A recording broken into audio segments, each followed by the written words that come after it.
Halo, balik lagi sama aku, Betty Maser, di channel aku Momiti. Jangan lupa di subscribe, di like, komen, dan share ya ke teman-teman kalian.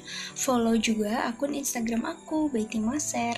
Di video kali ini aku mau ngebahas soal apa ya sih kalau cewek ya itu udah punya anak, baru ngelahirin, terus diajakin buat enak-enak tuh kayak nggak mau gitu kan ya. Itu bener nggak sih? Gini ya, ini menurut pandangan aku dan secara nyata mungkin udah aku alamin ya, karena aku udah menikah juga, terus aku juga udah punya anak.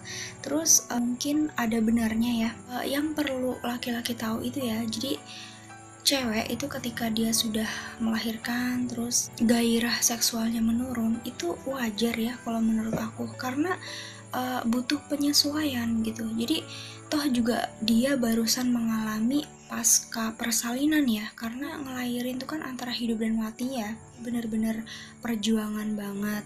Nah jadi itu kayak mungkin bagi perempuan tuh kayak ada traumanya gitu. Jadi kayak untuk melakukan hubungan seksual lagi tuh kayak butuh waktu. Nah untuk selanjutnya nih, kenapa kok cewek itu kayak gairah seksualnya tuh menurun untuk setelah melahirkan ya, setelah punya anak satu? Faktornya tuh banyak banget sebenarnya. Bisa jadi ketika dia sibuk ngurusin anak, terus ngurusin rumah, ngurusin kebutuhan suami juga. Jadi tuh sebenarnya tuh malah justru kalian ya laki-laki tuh kayak berterima kasih gitu, karena perempuan itu sejatinya nggak ngurusin dirinya sendiri. Perempuan tuh kayak ngurusin seisi rumah gitu ya, benar-benar pengen pengen memenuhi semua kebutuhan orang rumah gitu.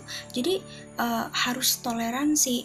Kalau misalnya kayak diajak buat enak-enak gitu kayak agak nolak karena capek. Tapi ini beneran loh teman-teman, kalau misalnya kalian itu yang belum tahu ya, gimana capeknya jadi wanita. Kalau laki-laki kerja mungkin dia capeknya terbayar gitu ya, kayak misalnya gajian, pokoknya digaji ya. Tapi kalau perempuan tuh dia 24 jam non-stop ya. Bahkan ketika dia lagi sakit, ketika dia lagi nggak enak badan, terus setiap waktu, setiap saat dia tuh harus on time kerjanya ya. Jadi pekerjaan rumah tangga itu sesuatu pekerjaan yang sangat amat menurut aku nggak ada habisnya ya. Terlebih kalau misalnya barusan punya anak masih kecil tuh luar biasa banget. Makanya seharusnya di sini terjadi toleransi gitu. Jadi kayak mungkin kerja sama ya. Jadi jangan jangan menitik beratkan, jangan egois. Misalnya udah pekerjaan rumah wanita aja yang ngerjain gitu kan. Jadi kayak si suami tuh kayak nggak mau ngebantu tuh, jangan gitu. Jadi di sini istri itu juga butuh support, butuh bantuan gitu untuk membangun keromantisan lagi gitu ya. Tapi di sini juga balik lagi ke perempuannya gitu. Banyak banget perempuan itu kayak seolah-olah karena dia itu udah kayak dia itu udah menyibukkan diri dengan segala aktivitas pekerjaan rumah dan anak, itu tuh kayak melupakan kewajiban dia sama suaminya gitu.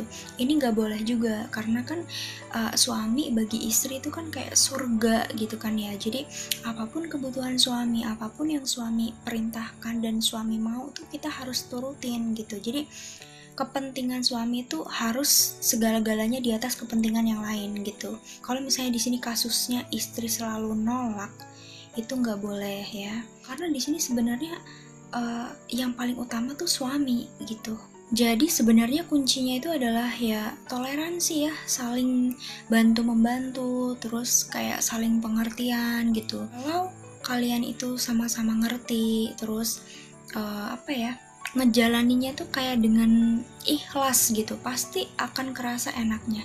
Jadi jangan mentang-mentang perempuan nih ya, jadi jangan mentang-mentang udah capek dengan pekerjaan rumah dan segala macam itu laju seenaknya menolak ajakan suami. itu jangan. Karena iya sih memang aku tahu gimana capeknya ngurus rumah, cuman di sini kita harus mementingkan mementingkan nafsu suami juga gitu kan, karena kita udah nikah ya.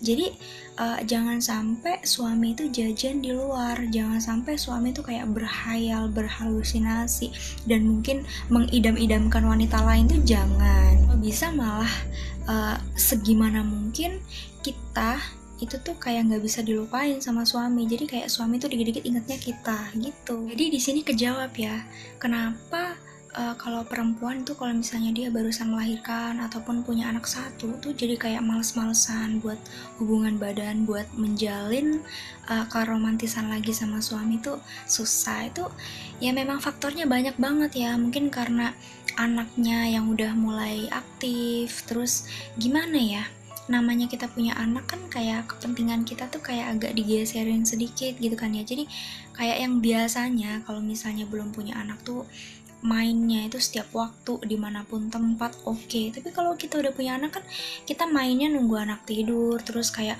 nggak boleh di sembarang tempat. Nanti terus tiba-tiba kalau misalnya kita lagi main di dapur enak-enak kan, nanti tiba-tiba anak bangun ngeliat, gawat kan. Aduh, pokoknya harus saling jaga hubungannya lah ya.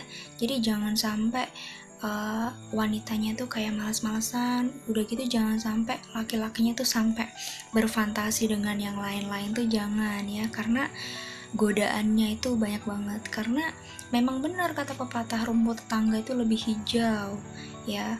Ya itulah, kadang penyebab utamanya itu ada di diri istri sendiri, tapi nggak melulu salah istri ya, bisa juga karena suami mungkin yang nggak bisa ngebantu pekerjaan rumah istri, jadi kayak istri itu kayak terbebani. Pokoknya gimana baiknya toleransi di antara kalian berdua ya. Kalau misalnya kalian ngejalaninya dengan ikhlas, pokoknya sesuai perannya masing-masing, dan kalau bisa saling bantu-membantu itu udah cukup, udah bakal nyaman banget, bahagia banget ya.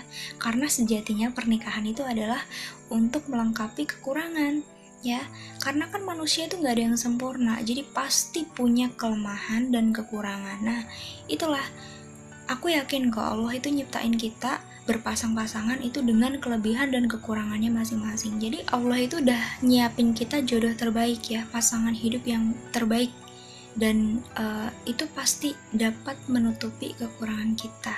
Oke, jadi jangan sampai rumah tangga kalian itu berantakan cuman gara-gara hal sepele gitu kan, hal yang kalian anggap sepele padahal nyatanya benar-benar bisa fatal kalau misalnya kalian nggak menghiraukan.